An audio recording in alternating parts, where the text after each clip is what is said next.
Hello, this is Susan Ashley, and welcome back to my YouTube channel. And we're continuing in our Universal Law series. So, the next law we're looking at is the law of inspired action. It's actually one of my favorites. When you look at it, it's actually quite close to the law of attraction in a way, right? Because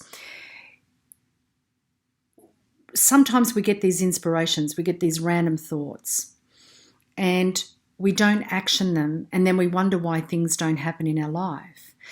And what I notice for me personally is if I take one step, the universe takes two.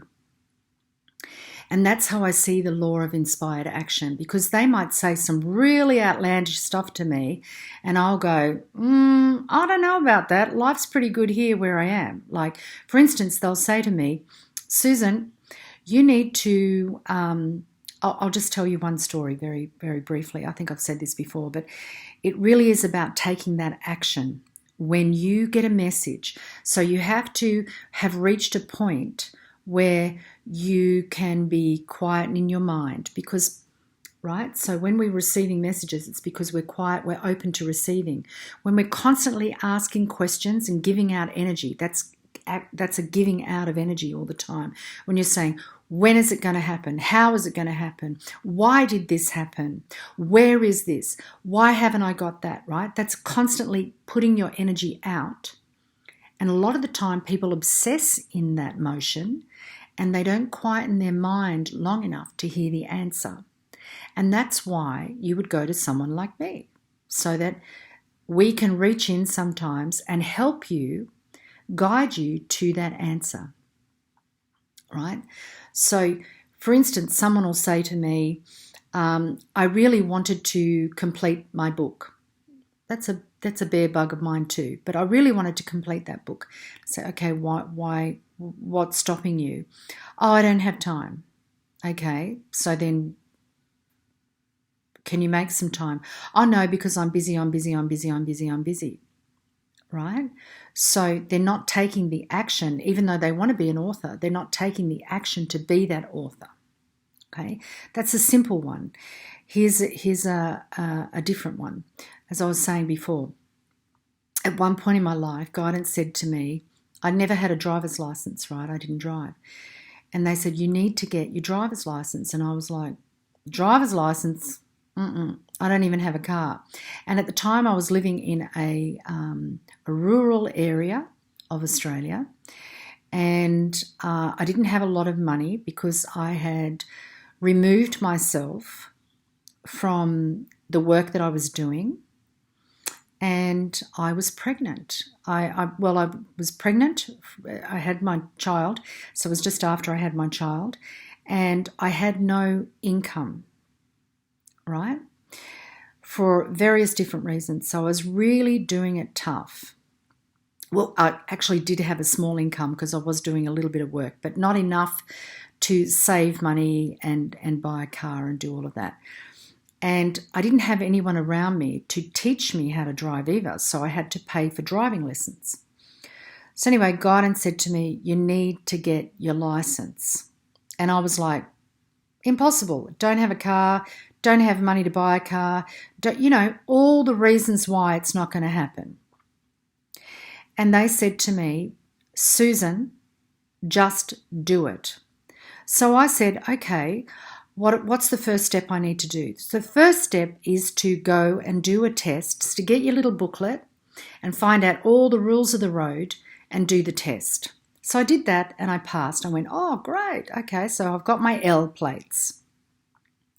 Okay, what else can I do? I rang my brother who lived about, I don't know, an hour or more's drive from me. And I said, would you be willing, because he's a car freak, right? I said, would you be willing to come up here and let me go through the gears of the car? I know you won't let me drive it, but will you let me, go through the gears and know the steps? He agreed. I went down to a news agency and I got a message to do lotto.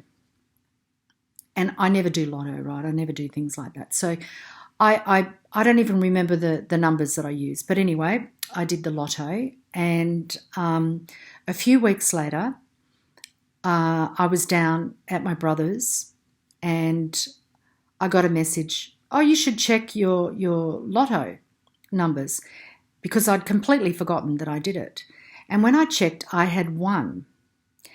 And I couldn't believe it. I just couldn't believe it. So I won enough for a car and a few other things, let's say. And that's my story. That's why I'm saying to you, if you take one step, the universe will take two. If you get an inspiration, it's because it's coming from that guidance, right? It's coming from something.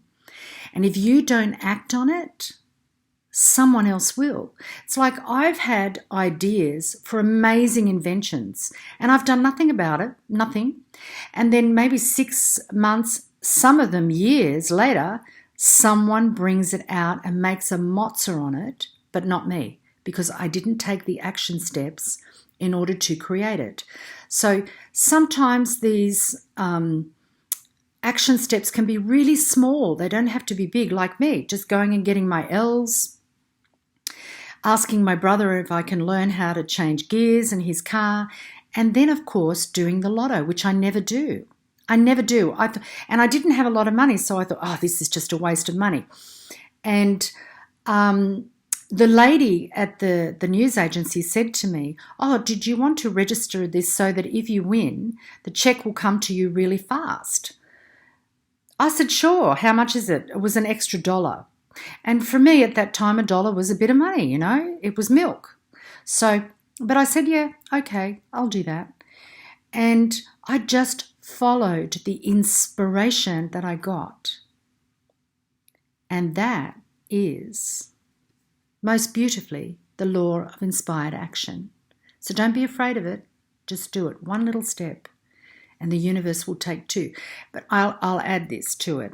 If you do one little step and then you're screaming at the universe because it hasn't come yet, I'm telling you now, the universe will not be in alignment with you because it doesn't create with anger. Enjoy the day. Please like and share these videos and have a happy day. Bye for now.